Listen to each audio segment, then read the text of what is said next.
Во Соединетите држави досега се дистрибуирани 170 милиони дози од вакцините, а искористени се 130 милиони. 26% од американците примиле барем една доза, а кај 14% имунизацијата е целосно завршена.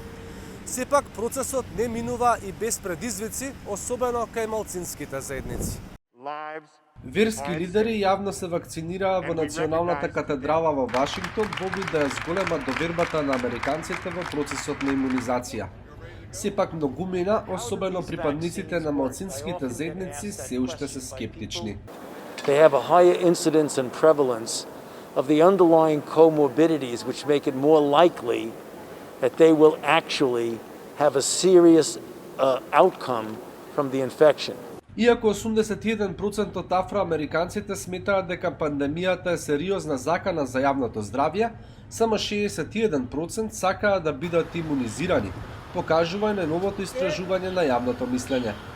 Дел од жителите на Мериленд ги објаснуваат своите причини. Viruses do mutate. So what's the point of taking one that's probably not even going to be able to take care of the new strand of the virus that they have out now?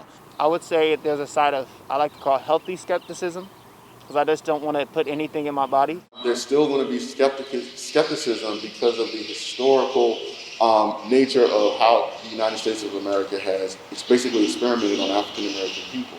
Истражувањето на Фондацијата за семејство Кајсер покажува дека расположението е исто низ целата земја.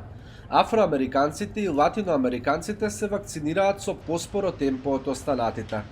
Фондацијата смета дека тоа е резултат на долгогодишната нееднаквост и на системските пречки, а не само во двоумењето на луѓето. The websites aren't even up and running right.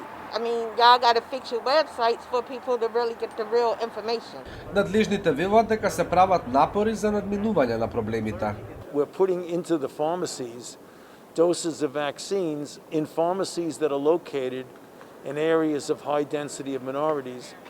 We're using mobile units and we're increasing greatly the number of people that are actually doing the vaccinating. Во Вашингтон локалните власти соработуваат со црковните заедници за да се олесни пристапот до вакцини, а и нерелигиозни групи организираат кампањи за информирање. И покрај сето ова, дел од познавачите велат дека луѓето не можат да бидат предомислени преку ноќ.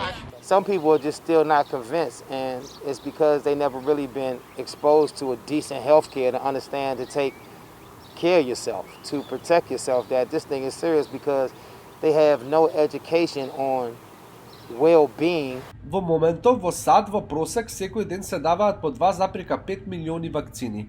Проекциите покажуваат дека ако се продолжи со ова темпо, до крајот на јули 90% од американците ќе имаат примено барем една доза.